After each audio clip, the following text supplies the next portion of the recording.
Sean Brosnahan from Toitu, and of course the professor from the University of Otago. Very much appreciated. My name's Virginia Nichols. I'm Chief Executive at the Otago Southland Employers Association, and it's with a great deal of pride really that I welcome the Prime Minister here today. Before we begin today though, I do have to take you through the health and safety briefing. If we do need to leave this building, we've got two quick exits, one straight up there if we need to go, we'll just go straight out into the street, or just in the back there if we need to go out that way. A reminder that we're operating in Alert Level 2 and everyone's doing a wonderful job of that, so thank you for that. And so we're now going to start the sort of formalities of the evening. The Prime Minister's going to speak first up, and then Kirk Hope, the Chief Executive of Business New Zealand, is going to do the Q&As. And thank you for your questions and things that we have today. Andrew Lays, the President of the Otago Southland Employers Association, is then going to do the vote of thanks. So that's the way the evening's going to run. And I know after that the Prime Minister wants to sort of move away around the room a little bit, I think is the idea. So I'd like to acknowledge a few people today. Obviously the Mayor, Mayor Aaron Hawkins. Thank you, Mayor, for coming along. We've got our local MP, the Honourable Dr David Clark. Thank you, David. Local Labour candidate, we've got Ingrid Leary. It's great to see you, Ingrid. Labour candidates, Liam Wairipo and Rachel Brooking. And obviously I'd like to acknowledge Kirk Hope from the Chief Executive at Business New Zealand, and Andrew Lays again, our own President, and also Grant McKenzie, the President of the Otago Chamber of Commerce. So I'd also like to thank Dom Dowding as well. So Dom is the Chief Executive at the Dunedin Casino, and she is supporting tonight's event, so we're very thankful for that. And our thanks also to the Southern Cross as well for putting on a pretty amazing event in Alert Level 2, so thank you for that. So it is my great pleasure to introduce the Prime Minister, Jacinda Ardern. Jacinda, thank you for giving us your time during what must be a very intense time of campaigning. And thanks for being open to a bit of interchange with our local businesses, which is appreciated. I know several of us here have got some questions all lined up for you. It's also an intense time because of COVID-19. This is a huge crisis that is threatening us both from a health point of view and an economic point of view. We're all proud of what's been achieved as a country, and of course the work goes on, and all of us need to continue to play our part in doing the things that will keep us COVID-free into the future. But now the work towards the economic recovery begins. This is something that businesses are vitally interested in. We're very aware that economic stimulus will need to continue and that debt will need to be paid.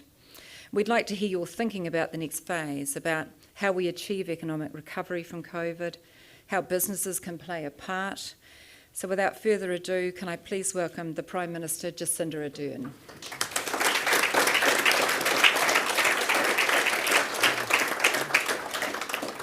Te whare e tūnei te marae e tākoto ana tīnā koroa i ngā mātai maha, haere, haere, haere.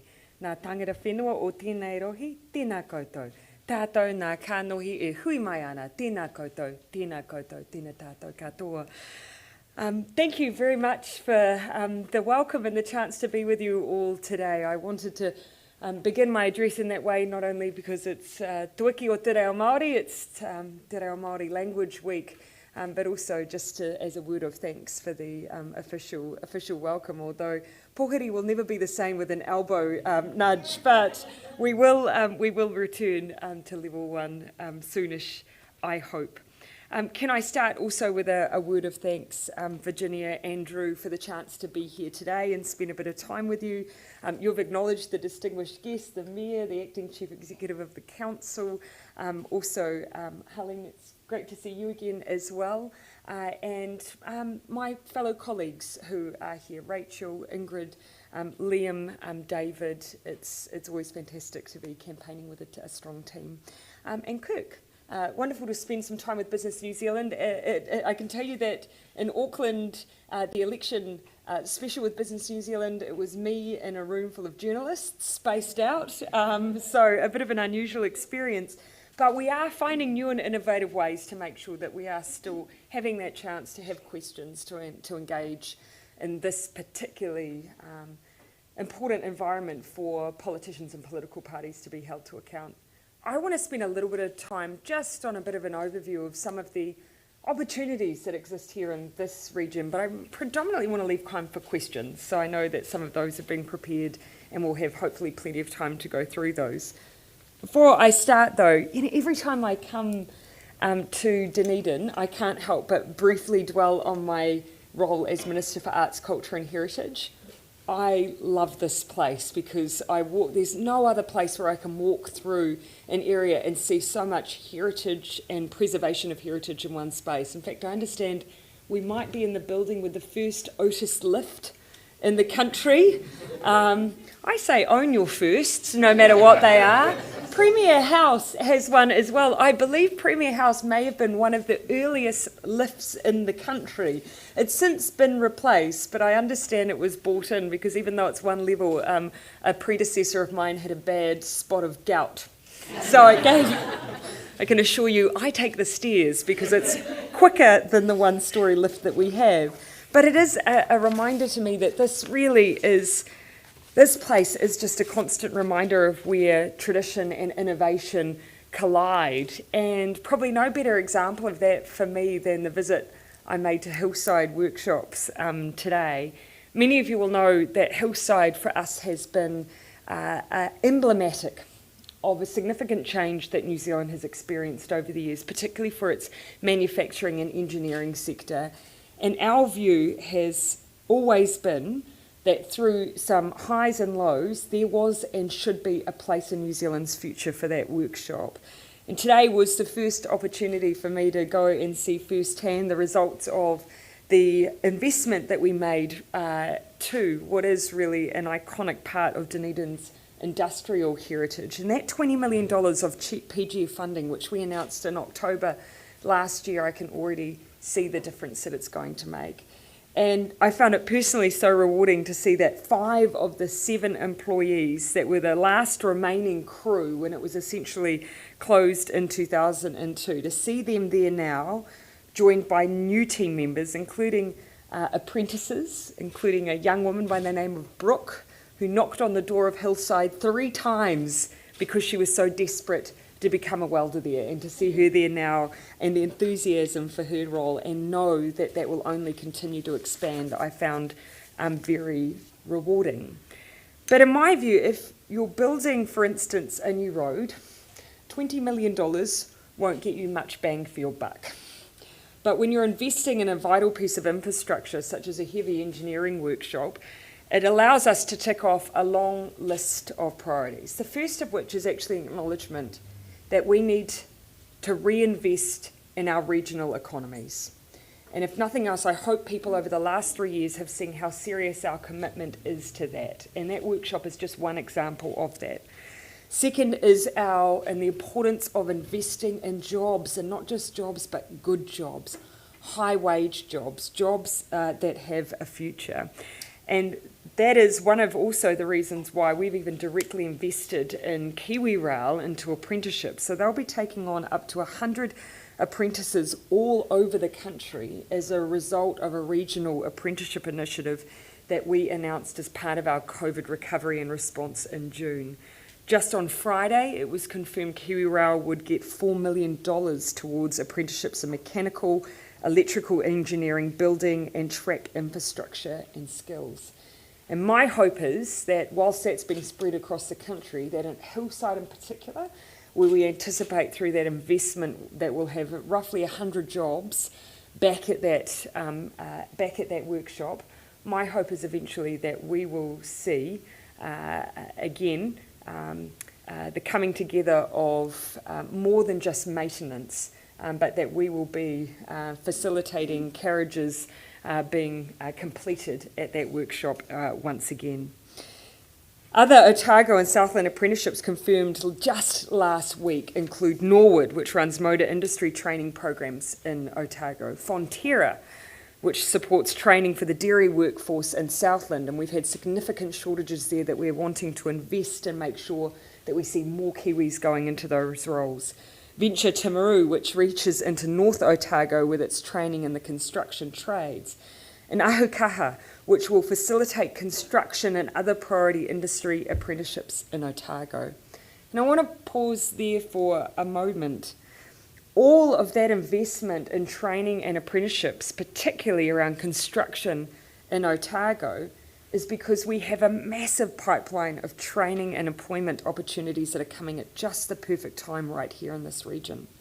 It's estimated that 200 jobs will be created by Otago Polytech's 4th Street campus build, which we've recently announced government contribution to. So not only are we creating jobs through the construction of a construction training site, we of course then will begin the job of training new recruits through that site as well. That's going to be important because of course we have coming on stream Dunedin Hospital, New Zealand's largest ever hospital build. The outpatient facility alone is likely to create 350 jobs just in construction, and the inpatient facility is estimated to create roughly 1,000 jobs. We need to be making sure, great to see the representatives from the regional schools and training team here today, we need to make sure that we are now preparing that pipeline of people to come into those roles and those very exciting projects right here in this region.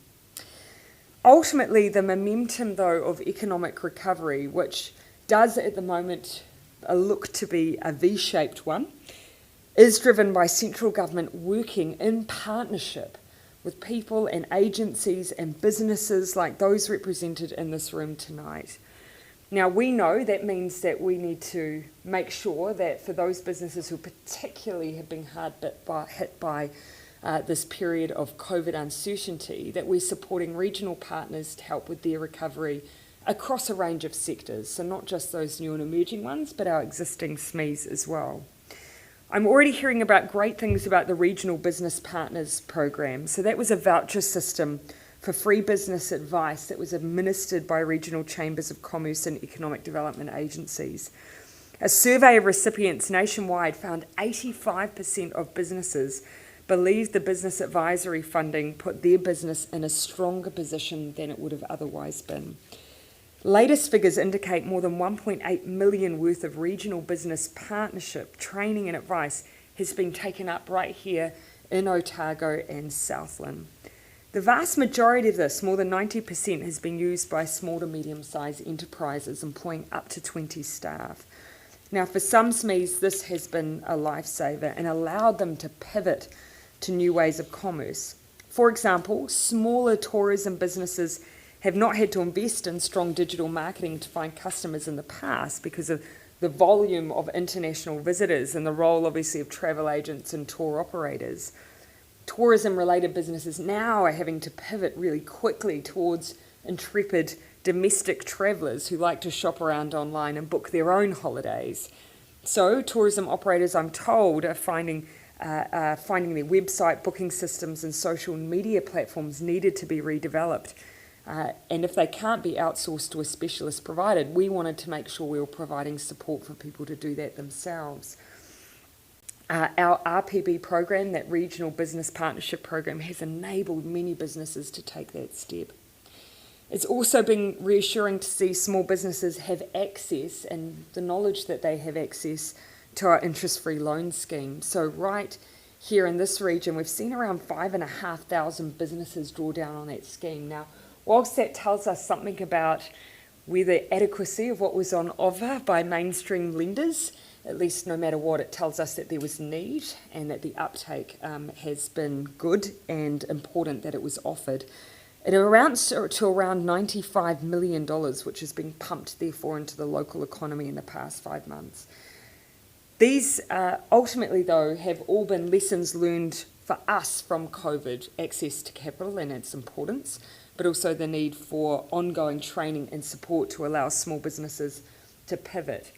Now, what's been fascinating is during that lockdown period, estimates, I believe it was by McKinsey, are that in that short period of time, the amount of digital transformation for small businesses in that roughly, depending on how they were operating at level 3, in those several weeks, those 6 weeks or so, was akin to 5 years worth of technological transformation, which is amazing. Now, we already know that the benefit to GDP, for instance, of businesses taking on cloud-based services could be as much as $6 billion to the New Zealand economy. So imagine if we can keep investing in that digital transformation. So that's why we as a Labour Party at least have said we want to continue that. We will be offering a $2,500 voucher training scheme, a digital voucher for businesses to take on additional training in the digital space. And we'll be using our Trusted Partners program through our regional development agencies and chambers of commerce to offer that up to businesses over the next 2 years. And it's also the reason we've extended the small business loan scheme. Just that ongoing uptake tells us it's something that's needed and that we should continue. Overall, though, the impacts of COVID on the economy are uneven, and we know that to be true, and you'll even see that in your regional economy where it's hitting the hardest. The challenges facing small business and larger businesses, they are complex. SMEs and larger enterprises are taking time to look at their options, but they know, I hope they know, there is funding and support available to them, because we will be living with COVID for some time to come. And my goal is that in amongst that uncertainty, what we can at least provide is the certainty around our elimination plan and the certainty that we do have a plan for the future to continue to support our businesses, our job creators, and make sure that we are building back better in the long run. I'm happy now, though, to take specific questions from you. That's a little bit of an overview of some of the activity in the region and what we can look forward to in these challenging times. But really, Kirk, I'm in your hands and the room's hands, and feel free to ask me absolutely anything that you're interested in. Goodness me, it's very kind, Prime Minister. Maybe not you, more the room. Kia ora koutou katoa. I'm Kirk Hope, CEO of Business New Zealand. It's fallen upon me to ask a couple of questions of the Prime Minister, because it doesn't happen very often, right? Just a couple of, one that popped up, and I think it's important. Virginia mentioned it in her opening comments, and it comes up all the time in discussions that we're having, and no doubt discussions that the business people around the room are having. So where does the government expect New Zealand's debt to GDP ratio be sitting post-COVID? Yeah. And more importantly, kind of how does that measure up against the rest of the world? Yeah. And listen, I find this really, and when you're scanning around globally, New Zealand, I think rightly, has always been a nation that's been very aware of our relative debt to GDP ratio. And I think in part, that has served us well. It means consistently you've seen governments of different stripes focus on keeping that relatively low when compared to other OECD nations. So going into this term, we had a goal which we reached of reducing our debt. So we got it down from around 22% relative to GDP, and we got it down to the 20% mark going into this pandemic. Now, relative to other countries, when you think the US went in at about 90%, the UK went in about 80%, it tells a story about New Zealand's tolerance for debt, and I'd say in part because we're a country that are the shaky isles, and so we're always wanting to ensure that we're prepared for a rainy day, and that mentality, I think, has served us well. So we went in with very low debt rates relative to other countries. Japan's is worse. That makes 168%. Yep. And always when I say that to people, it just they seem shocked by that. So going in a better position. The estimates that we have at the moment, obviously the pre-election fiscal update is due this week. But the estimates that we've obviously used publicly have been those that came in before the budget. And at that point, Treasury's estimates were that we were looking at about 54% by the time we reached 2023-24. Now, our view is that, yes, of course, we have to make sure that we're keeping a lid on debt. And that needs to be our consistent focus. Our plan, at least as a Labour Party, is that in focusing on getting debt down, we need to have a dual focus on also ensuring we don't see long-term economic scarring. Because you could make a decision to have an absolute focus only on debt reduction, and in doing so, reduce your investment in health and education. And yet now is the time that we need to be investing in those services to make sure that our young people, the future generation who need to help support us generate revenue and stimulate growth in our economy, we need to invest in their skills and their training, which is why we are being very prudent about our borrowing of our COVID recovery fund. We've got $14 billion unspent that we will work very hard not to spend and pay down debt if we're not required to spend it. And we're otherwise investing on things like free apprenticeships, elements of free vocational training, all of the things that help stimulate the economy, get the growth that we need, that also helps us pay down our debt. Thank you, Prime Minister. Look, I've got a few questions here, but I'm happy for anyone else to ask a question if they've got one. Anyone who... See if you keep it interesting. Yeah. And then Yeah. While people think about that, Prime Minister, on Friday we had, obviously you alluded to it, the leaders' addresses that we had in Auckland, and we announced a survey of businesses across the country, and one of the striking things was that one of the results was that about 60% of businesses felt the government didn't have a plan for the post-COVID economic recovery. Now, I've heard you say a number of times that you do, and in fact you outlined that on the day. Could you perhaps give the audience, the elements of the five-point plan? Yeah, and I've touched, thank you, Cook, and I've touched on elements of it in just my introductory remarks, those that are particularly relevant to the region. But I'd simply summarise it as there's 5 elements to our plan around economic recovery. But across all of it, what I hope you'll hear is a theme. And it's a theme that I've heard Joseph Stiglitz talk about and term as what he's called double duty. It's this idea that any given country going into a crisis is going to have a list of things that are already issues for them. And look, if we look at New Zealand, I'd say our existing issues are productivity, low incomes, the issue of skills, a skills gap, and of course housing, a persistent problem, and the need to transition our economy into ensuring it is clean, green and carbon neutral, because that's of course, the world's current global challenge. So how do we make sure in our economic recovery we're doing double duty, we're paying down on the issues that we already had? And this is where COVID presents, yes, many global challenges, but also some opportunities. So the first element of our plan is around investing in our people, and that's where it comes into focusing on what can we do to lift productivity, to invest and overcome that skills gap, make sure that we're employing people ready for the jobs of the future. And so the wage subsidy was about investing in our people, but now we need to look to tomorrow. And that's where those free apprenticeships are already making a difference. During the GFC, we saw a considerable decline and dropout of the very people that we needed to be still in training and education, because employers, for good reason, couldn't afford to keep on their trainees just at the moment when we needed them the most. And that, of course, exacerbated our housing crisis. So not only are we making apprenticeships free, we're subsidising employers up to $16,000 to keep on their apprentices. And we're already seeing that we're not seeing nearly the drop-off and decline, despite the fact that this is a larger economic crisis than the GFC. So that investment in people will continue to be really important. The second is just what I will call jobs, jobs, jobs.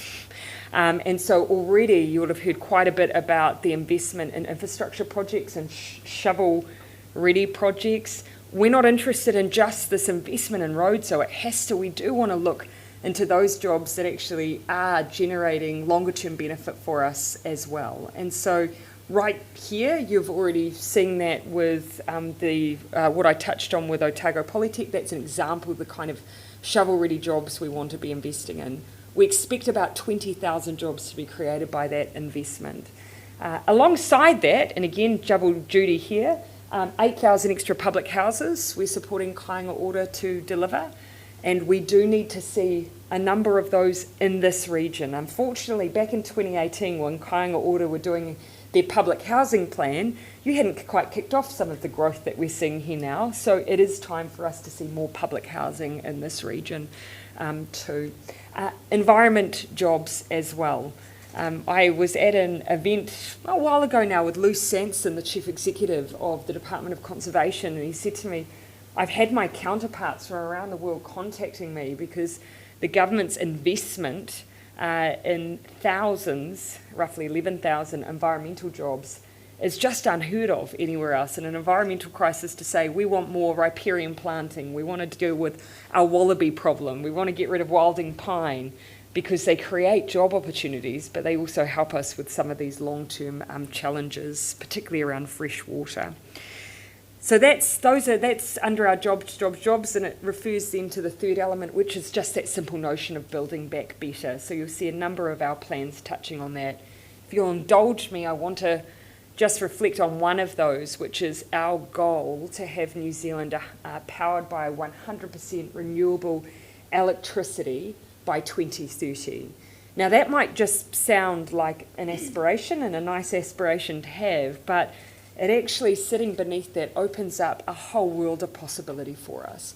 So the reason that we haven't been able to reach that goal yet is because of our dry year storage issues. So yes, we're predominantly powered by renewables, but if we have an off year, that's when you see us turning to some of those fossil fuels. Onslow pumped hydro project is a potential form of battery storage for New Zealand. That means that when we have one of those dry years, we automatically have a renewable battery option essentially to fall back on.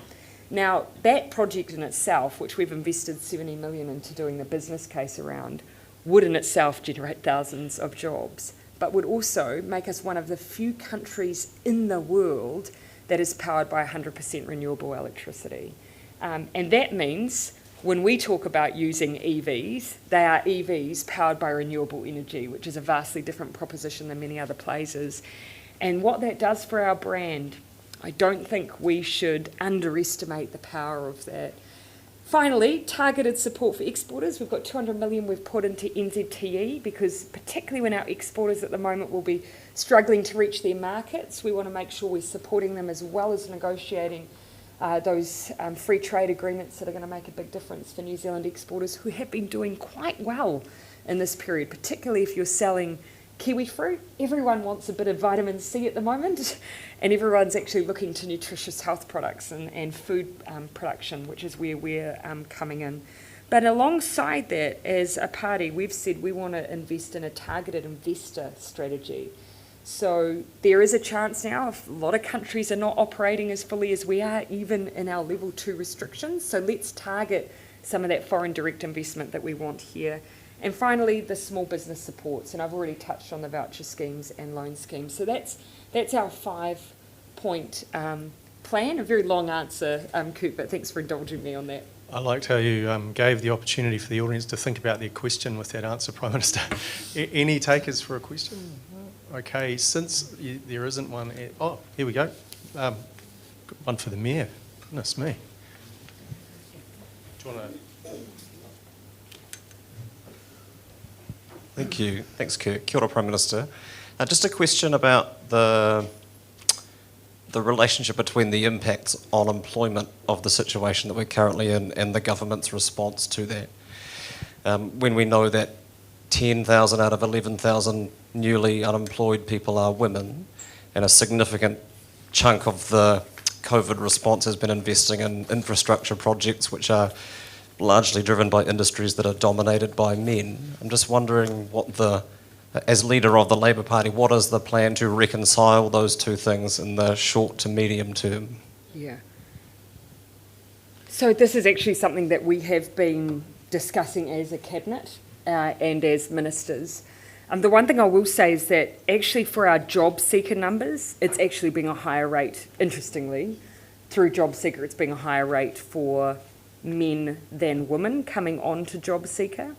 That, however, may simply be illustrative of the fact that women are taking up more informal caregiving roles or alternatives. So I'm not sure that necessarily reflects exactly what's been happening in the COVID environment.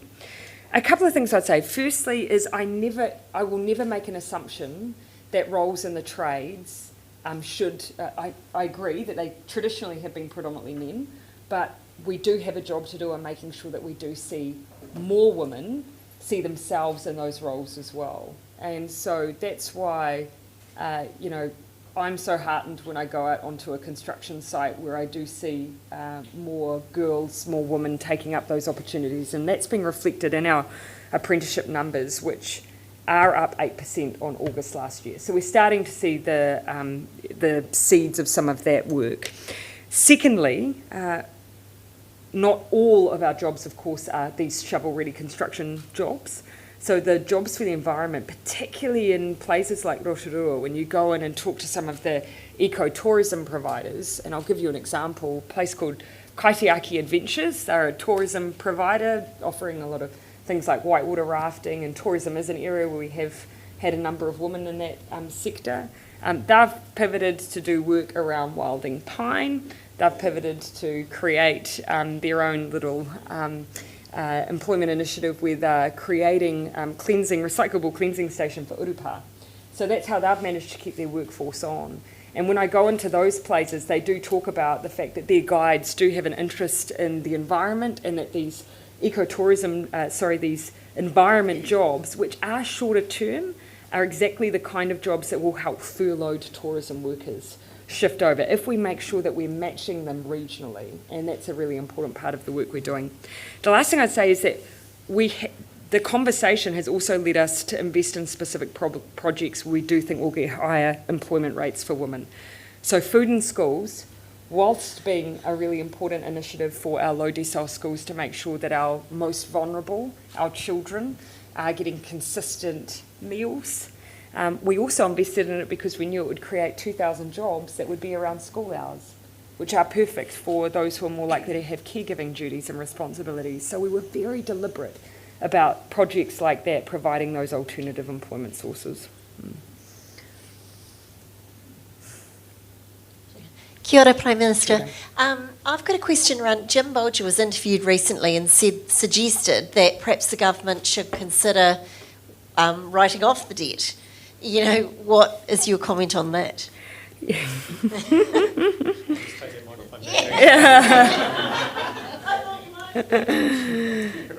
Oh, that sounds nice and easy, doesn't it? Yes, well, I think he'd appreciate that that's not really how it works. And look, you know, we obviously have to go into this with a plan around paying down debt. We have to. And that's what we've done. So yes, you know, we are looking at, you know, around that 2023, 2024 mark at those peak levels according to the BFU. But from there, you know, our plan and our view is that with considered investment in those areas that are most likely to stimulate the economy and generate growth, then yes, it will take a little more time, but it is a plan that means that we don't have austerity measures. We don't see that next generation carrying the brunt of austerity measures, because that is a different kind of debt to carry. I would reflect that I'm a child of the 80s and 90s, and so I do remember measures and initiatives which have a singular focus on debt rather than the focus of the multiple kinds of debt. Because I think the Crown has the ability, particularly in this low interest environment, to carry the debt on its books and manage that, whereas our households, our family and our young people, asking them to individually burden that debt in other ways can be much more damaging to us as a nation. So that's the balance that we've got to strike as a country. Prime Minister, since it is the Otago Southland Employers Association, I might just ask, and it's not unrelated to your comment about renewable energy, I might just ask a question about Tiwai Point. Oh, yeah. The question is this, so the government has indicated that it's been in discussions with Rio for a while. Can you give us perhaps a sense of a time frame when there might be a decision around any extension to Tiwai? Yeah. So, you know, I think it's fair to say, and I was down there quite soon after Rio Tinto's announcement, and it's clear, obviously they've made their decision, and having made their decision, what's really up for discussion now is simply what does that phasing out of Rio Tinto look like, and how long will that take?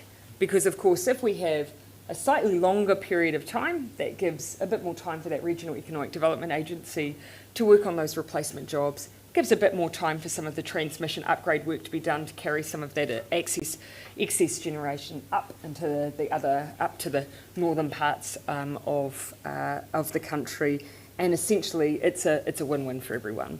We are in talks and discussions then around what that timetable looks like. Some of that obviously that's a commercial discussion, and so there's not too much more I can say on it. But that's where I think now the discussion should be, because Tiwai Rio Tinto have made their call. But let's just make sure that we do what we can to make sure that that exit is as well managed as it can be. The potential that exists down in Southland as a result, though, is enormous if we just get that timing right. And the Economic Development Agency down there have done amazing work already on exciting projects on food tech, space, data centres. Enormous potential exists. We just need to keep working in partnership with them as they manage their transition. Sure. I guess I wasn't really talking about the transition timeframe, whatever that is, as much as when there might be the time for when the decision is. When will those commercial negotiations end? That's right. I can't tell you at this stage, unfortunately. Yeah. No, thank you for that. I don't imagine it will be too prolonged, though. Yeah, I think it's an important question to ask for not only the Southland region, but for this region as well. Now, I'm conscious that you're keen to get around and talk to many of the people in this room. Is there time for perhaps one more question? Absolutely. You have alluded to it already, that the looming potential skills shortages or skills mismatches that might be more temporary than permanent. And a lot of the work that is going into skills development through the ROVE process is about the long term. We're seeing industries, not just in Otago, Southland and the horticulture and agriculture space, where there are either skills shortages or mismatches. Can you just talk a little bit about the things you already have done as a government, but also what you would do if you were returned to government in the short term to help with those skills mismatches?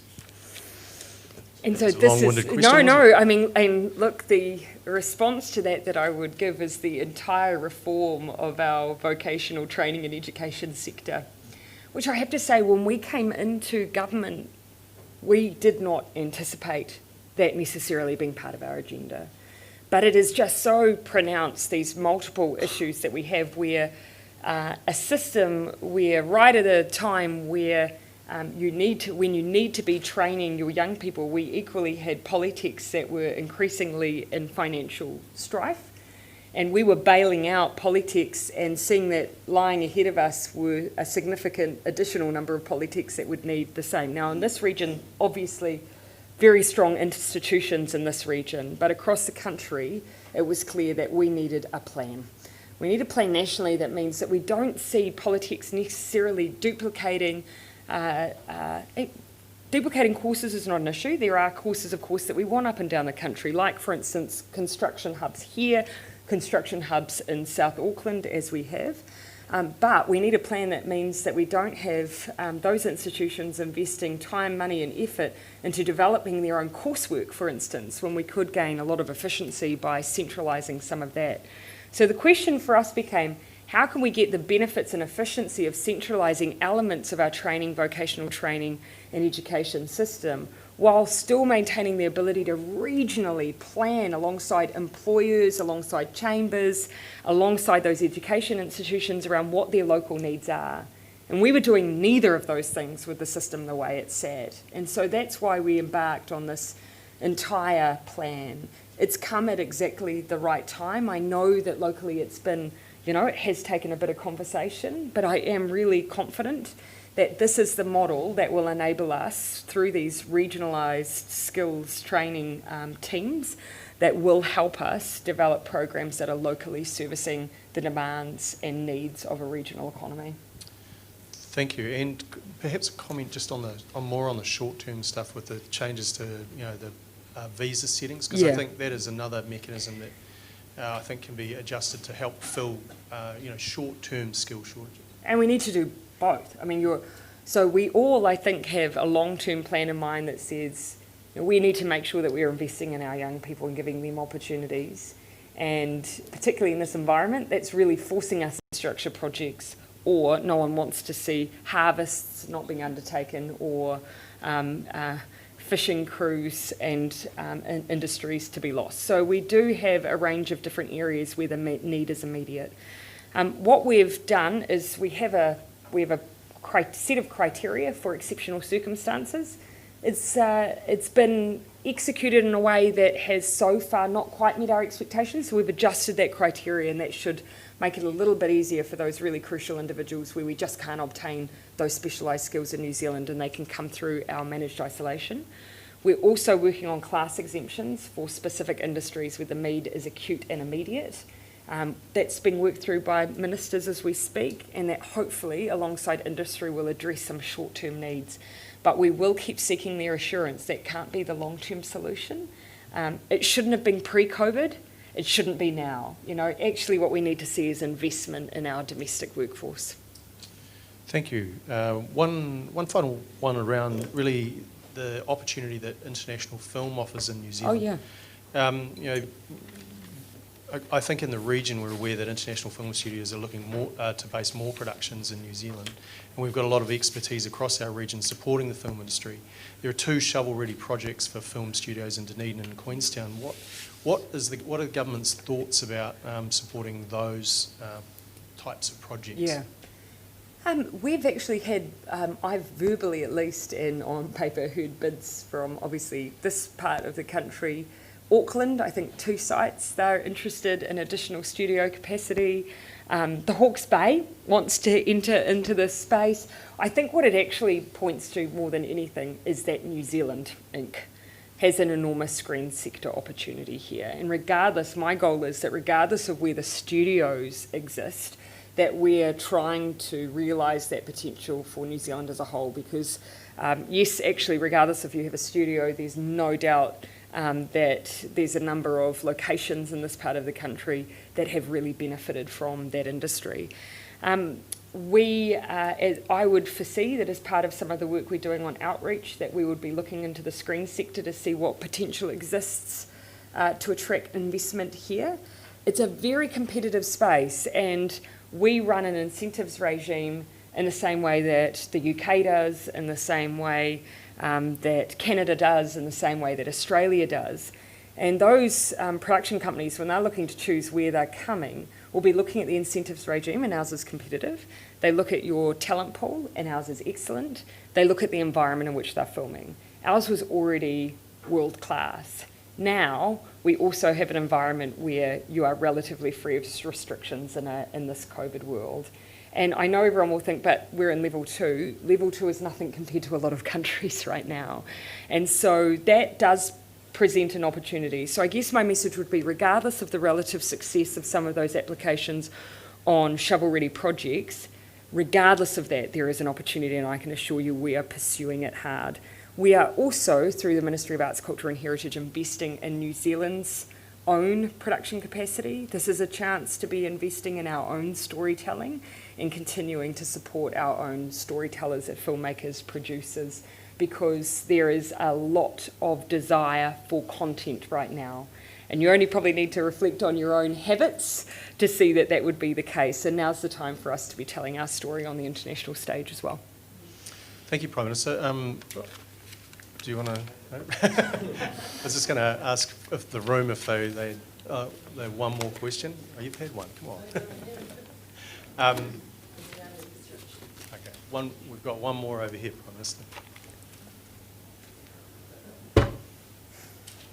A couple of weeks ago I was in Christchurch and visited a friend at the hospital there, and they've got a lot of trouble with the car parking situation at the hospital there.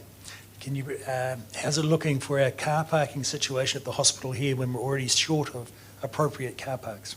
Yes. Now, I believe, Canterbury, I believe we've got to a good place on that situation. But of course, you know, I think it's fair to say that we want to learn not only from some of the domestic experiences, we want to learn from globally from builds as large as the one that we're endeavouring to undertake here in Dunedin. And so, yes, car parking will be one of many issues, and of course, that's where we want to bring in, you know, that local view and make sure that we are integrating that into the project development as much as possible, because we need the voice of our local community, but also we need a very strong voice from our clinicians who will be operating in that environment. And of course, given the unique position of this particular build, the view of the teachers and trainers, because we are looking to create a space that is really integrated with the medical school as well. So all of that needs to be built in what will be our largest ever hospital build, which we also hope will have a 5-star rating in terms of sustainability as well. So it needs to be exemplary in every respect, not just car parking. But it being in the CBD, of course, helps. And so there's a lot of reasons why, of course, that proximity was chosen, not least, of course, because of the training opportunities. Well, what type one more? Yeah, go ahead. I should ask, though, Dr. Clark, anything that you wish to add on that from a local perspective, but also from your experience in helping pursue the hospital project? I just say that certainly all the way along, the feeling locally about car parking has been loud and clear, and Yes. I know Pete Hodson has heard that story. I became convinced early on that I could, when I was health minister, staff the place with vets and nobody would complain as long as there was enough car parks. I think the strong local feeling is acknowledged. So do you think we'll end up calling one half of the building, the day patients, it will still be called the Wilsons building, in acknowledgement of car parking? But I just observed that I do know that all the way along through the local advisory group and so on, that's been part of the thinking. And it's part of thinking about how do you have a modern city that moves around in different ways, but how do you also make sure that you attend to those, particularly coming from out of town, who are going to need to be able to access the facilities readily and have car parking space, particularly if they're not able to easily move around otherwise. yeah. Everyone around the cabinet table will be bringing consumer experience as well, because you don't want to get Minister Woods started on Christchurch. You don't want to get me started on Auckland's car parking issues. So, from a hospital car parking perspective, everyone will have a little bit of a say on that, I'm sure. We'll also be worried about the clinical experience, of course. Yes. Number one worry for the clinician. Yeah. Prime Minister, thank you. I don't envy you with all the decisions that you're having to make at the moment.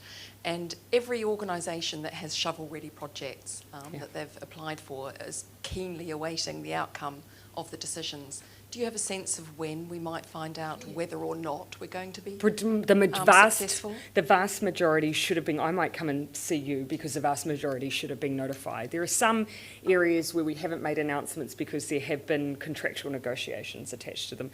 But even then, in some cases, we've just, in order to give some certainty, announced it before that conclusion of that. But there will, of course, be a number who weren't successful because we had a very large number of applications that we ran through Crown Infrastructure team to help support narrowing that down to a short list.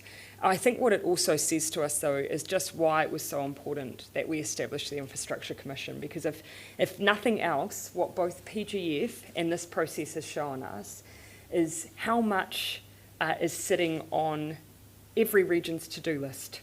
You can't turn to a council or an education facility, you name it, there will be a project that has often a business case sitting behind it and a long-term plan to develop it and deliver it, but just no resources. And so it does say to us that actually the importance of us ensuring that we have that good regional economic development plan and a pipeline of projects, because once we establish that pipeline, we can do so much of our planning around skills, trade training, and make sure that we have an industry that can support it as well. But I might come and talk to you just to see why it is you haven't heard yet.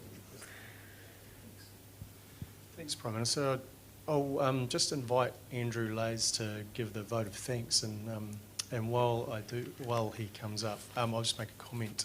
It's great to see you in Dunedin. I was born here. It's very close to me. In fact, so close. My grandfather worked at the Hillside Workshops as a welder. Who would know? And I'm sure he was a kind and empathetic mentor to many young people. Andrew. Thank you. Just thanks again to Dominique and the team for this wonderful venue tonight. I was standing out just outside waiting for the Prime Minister to arrive, and one of the security guards gave us a sort of 1 minute heads up, and I was waiting for the limousine to pull up, and I was thinking what a wonderful country this is that we can actually engage with our Prime Minister on a personal basis like this, and you know long may that last. I then looked up and I saw the Prime Minister crossing the Princess Street on foot. In another country it would be called jaywalking, but I thought that was just so precious. And long may that last. But really, I've had the great privilege of being the president of the Employers Association down here for the last 6 years, and that means I have a lot to do with Kirk and his team up in Wellington. And I've been very, very impressed with Kirk and the team, how they've engaged with your new government, and I've been very, very impressed with how the government has engaged with Business New Zealand and embraced us as a partner in planning for the future. I know that paid off in huge dividends during the lead up to the COVID shutdown, and I hope that on reflection you could see that was an investment well made, that paid dividends for both the country but for businesses as well.